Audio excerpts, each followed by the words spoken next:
Hello students, कैसे हो सभी? I hope you all are fine. आज इस वीडियो के अंदर हम डिस्कस करने वाले हैं what is T distribution. T distribution अपने अंदर क्या क्या थ्योरी लेके जाता है, क्या क्या कॉन्सेप्ट और क्या क्या कंडीशंस यहाँ पे लेके जाते हैं, उन सब चीजों के बारे में बात करेंगे। तो वेलकम टू गेट स्मैशर्स। मेरा नाम है अंकित रोड़ा। बिना किसी देरी के शुरू करते हैं। सबसे पहली बात कि इसका नेम स्टूडेंट्स टी डिस्ट्रीब्यूशन क्यों पड़ा। डब्ल्यू एस गोसेट ने जब यहाँ पे इसको मेंशन किया कि हाँ इस फॉर्मूला इस टॉपिक की हमें नीड है, तो अपने नेम से इसको पब्लिश नहीं कर पाए due to some term and condition जिस कंपनी के अंडर वो वर्क कर रहे थे। तो उन्होंने स्टूडेंट्स टी डिस्ट्रीब्यूशन नाम रख दिया थोड़ा फेमस करने के लिए टॉपिक। नाउ अब टी डिस्ट्रीब्यूशन की हमें नीड क्या पड़ी? टी डिस्ट्रीब्यूशन है क्या? एक नॉर्मल डिस्ट्रीब्यूशन का सब पार्ट लगा सकते हैं इसको। अगर मैं सिंपल लैंग्वेज के अंदर बोलूं कि नॉर्मल डिस्ट्रीब्यूशन है, उसका छोटा पार्ट है एक तरह से। कैसे?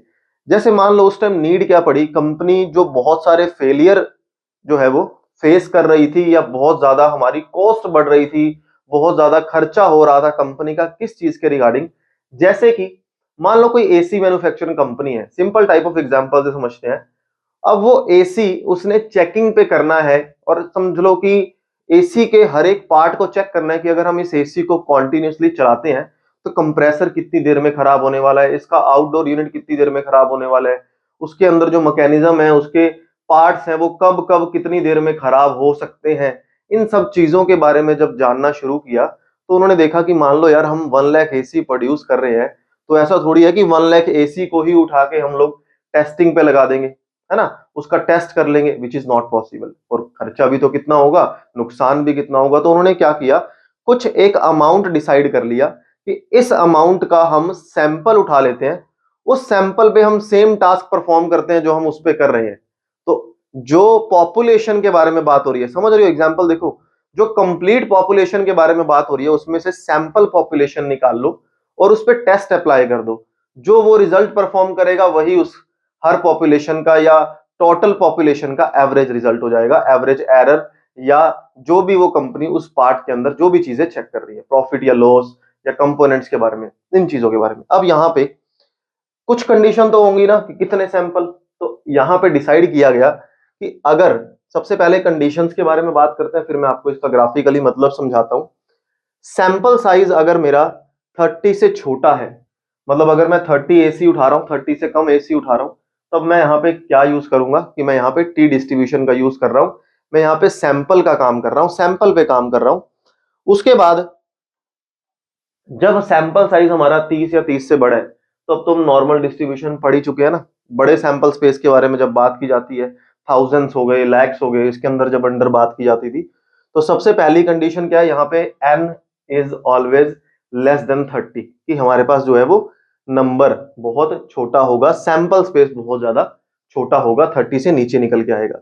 पॉपुलेशन इज नॉर्मली डिस्ट्रीब्यूटेड, कि वो जो सैंपल आप उठा रहे हो ना, जिस चीज में से सैंपल उठा रहे हो, अब मैं मान लो ये मेरी सारी पॉपुलेशन है, मतलब टोटल मेरे पास डाटा है, इसका मैं जो भी सैंपल उठा रहा हूं, ये जो पूरा डाटा होगा ना, ये भी नॉर्मली डिस्ट्रीब्यूटेड होना चाहिए। अगर ये डाटा पूरा कंप्लीट डाटा नॉर्मल डिस्ट्रीब्यूटेड है, तब जाके मैं उसका सैंपल पे टी टेस्टिंग या टी डिस्ट्रीब्यूशन अप्लाई कर सकता हूं, क्योंकि वो यहां पे कंडीशन लगा रहा है अगर नॉर्मली डिस्ट्रीब्यूटेड है तभी उसका सैंपल आप उठाओगे। ठीक है, तभी उसके कर्व के बारे में हम लोग बात करेंगे। Population standard deviation is unknown, complete population का स्टैंडर्ड डेविएशन यहां पे अननोन है ही नहीं। तो टी डिस्ट्रीब्यूशन के सबसे दो मेन कंपोनेंट्स या मेन कंडीशंस आप कह सकते हो कि पॉपुलेशन का स्टैंडर्ड डेविएशन हमें गिवन नहीं होगा, पहली कंडीशन। दूसरी कंडीशन सैंपल स्पेस या sample size sorry less than 30 निकल करके आएगा। तो ये सबसे दो फेमस रीजन या कंडीशंस आप बोल सकते हो। अब यहाँ पे इसका प्रोबेबिलिटी डेंसिटी फंक्शन पढ़ लेते हैं। मैं फिर से बोलूंगा, थियोरेटिकल पार्ट कर रहे हैं यहाँ पे, न्यूमेरिकल सारा हम लाइव में करेंगे। पीडीएफ प्रोबेबिलिटी डिस्ट्रीब्यूशन फंक्शन बोल दो। यहाँ पे क्या डिस्कस कर रहा है वो, कि वहां पे हमने क्या पढ़ा था, जेड के अंदर पढ़ा था, है ना। तो ये कहता है कि ये मेरे पास इसका प्रोबेबिलिटी डिस्ट्रीब्यूशन फंक्शन है, या इसको अपन पीडीएफ डेंसिटी फंक्शन बोल देते हैं। जहां पे सी किसको रिप्रेजेंट कर रहा है, C plus C multiplied by 1 plus T square by nu raise to power minus nu plus 1/2। अब यहां पे सी रिप्रेजेंट कर रहा है एक ऐसे कांस्टेंट को, सी रिप्रेजेंट कर रहा है कांस्टेंट को so that area under the जो कर्व है वो 1 आ पाए। अब देखो सैंपल बात हो रही है, कुछ कंडीशन की बात होगी, तो ये ऐसा कांस्टेंट साथ में मल्टीप्लाई किया जा रहा है, ऐसा कांस्टेंट मल्टीप्लाई किया जा रहा है so that the area under the curve 1 आ जाए। 1 समझ रहे हो, सारा जो एरिया होगा कर्व के अंडर वो 1 होगा। अपन इस टोटल एरिया को क्या लेके चलते थे, 1, जब नॉर्मल डिस्ट्रीब्यूशन पढ़ते थे। तो कांस्टेंट यहां पे हम अप्लाई कर रहे हैं जिसकी वजह से एरिया अंडर द कर्व हमेशा 1 निकल के आएगा। सी हमें या गिवन होगा, कई बार हमें निकालना होगा, डिपेंड ऑन द कंडीशन।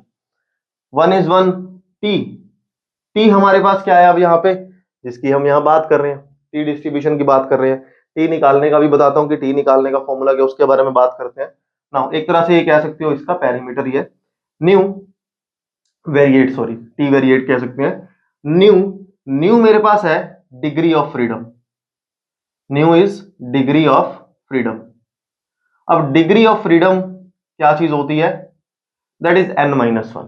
कि डिग्री ऑफ फ्रीडम का मेरे पास फॉर्मूला यहाँ पे क्या निकल के आता है, देखो जो भी अपने पास सैंपल दे रखा है, फॉर एग्जांपल n मेरे पास सैंपल है ना, तो न्यू क्या निकल के आ जाएगा, यहाँ पे इसको मेंशन ही कर देता हूं मैं, new is equal to n-1, कि सैंपल से एक कम होगा फ्रीडम। निकालना कैसे वो हम सब चीजें बात करेंगे। तो nu is equal to n-1 where if n is 30, अगर n 29 है तो न्यू 28 हो जाएगा, 27 है तो 26 हो जाएगा, ठीक है। तो nu is the degree of freedom. तो ये हमारे पास इसका फॉर्मूला है, किस तरीके से काम करना है सब सीखेंगे।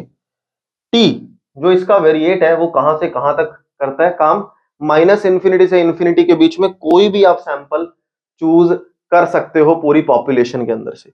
सेकंड जो सबसे इंपॉर्टेंट चीज यहां पे बोल के जा रहा है कि जैसे जैसे डिग्री ऑफ फ्रीडम बढ़ रहा है, जैसे जैसे एन की वैल्यू बढ़ रही है, वैसे वैसे टी डिस्ट्रीब्यूशन नॉर्मल डिस्ट्रीब्यूशन की तरफ टेंड करता जा रहा है। जैसे एक ग्राफिकल एग्जांपल से समझते हैं,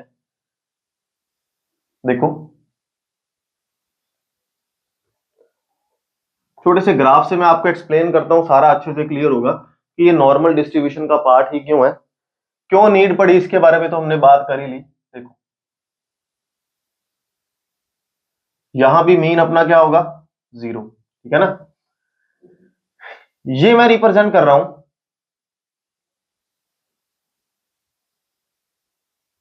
यहां पे ये मैं रिप्रेजेंट कर रहा हूं हमारा नॉर्मल डिस्ट्रीब्यूशन, ये हमारा एक नॉर्मल डिस्ट्रीब्यूशन है। अब अगर मैं यहां पे टी डिस्ट्रीब्यूशन के बारे में बात करूं और एन की कंडीशन यहां क्या है कि एन हमेशा 30 से छोटा होना चाहिए। मैंने दो कर्व बनाई आपको दिखाने के लिए, एक कर्व मेरे पास ये है, ठीक है, और एक कर्व हमारे पास ये पड़ी है,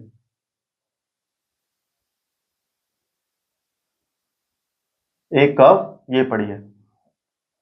अब यहां पे ये जो ब्लू लाइन है ये शो कर रही है हमारे नॉर्मल डिस्ट्रीब्यूशन को,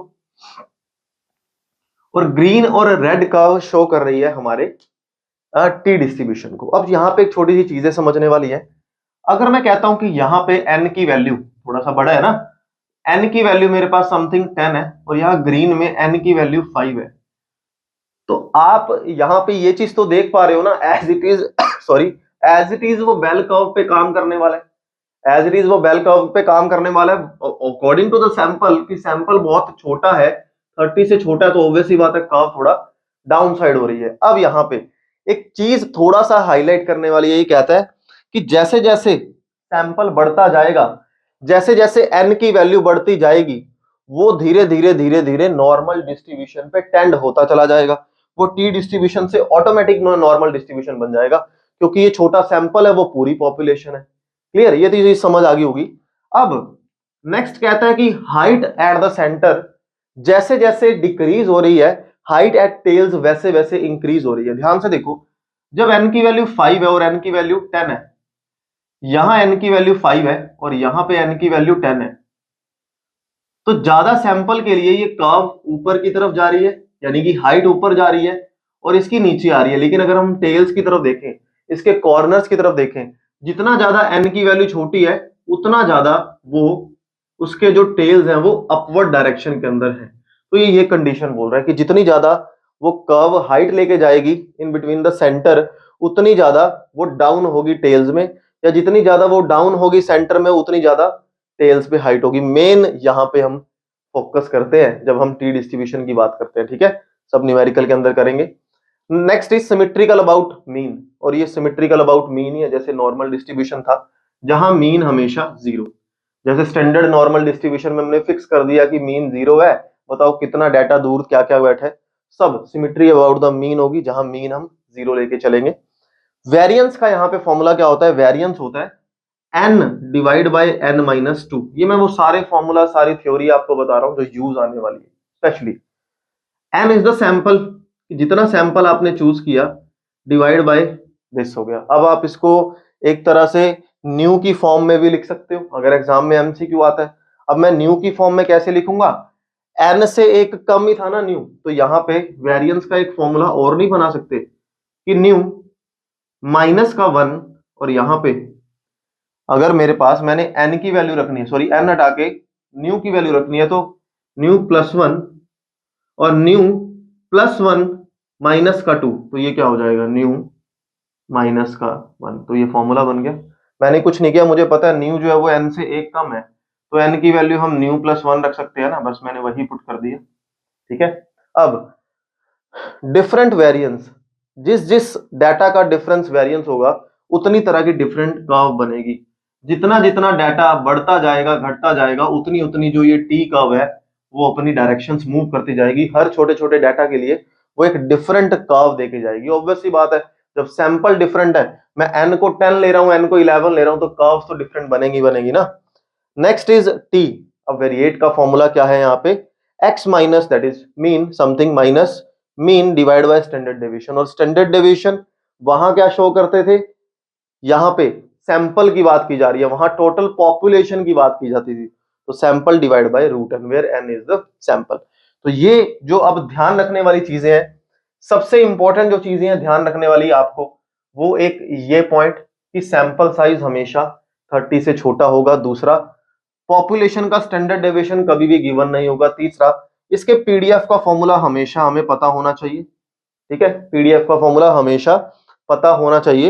ये तो चलो छोटी छोटी बातें हैं कि जैसे जैसे सैंपल बढ़ता जा रहा है वो नॉर्मल डिस्ट्रीब्यूशन को कर रही है। हाइट ऑफ टेल्स, यहाँ पे टेल्स पे मेन फोकस किया जाता है। वेरिएंस का फॉर्मूला क्या निकल करके आता है और टी का फॉर्मूला मेरे पास क्या निकल के आता है। तो आज हमने ये सारा बेसिक किया है टी डिस्ट्रीब्यूशन का, इसका न्यूमेरिकल पार्ट अभी नहीं किया। तो in the next lecture live class में हम डिफरेंट टाइप ऑफ न्यूमेरिकल्स को पिक करेंगे। In the next lecture we will discuss about the new topic. I hope आपको जितना भी कॉन्सेप्ट हमने किया वो बड़े प्यार से समझ आया होगा। तो मिलते हैं एक अगली वीडियो के अंदर, सेम टाइम सेम जगह अगले दिन। Have a good day to all of you. Bye bye bye.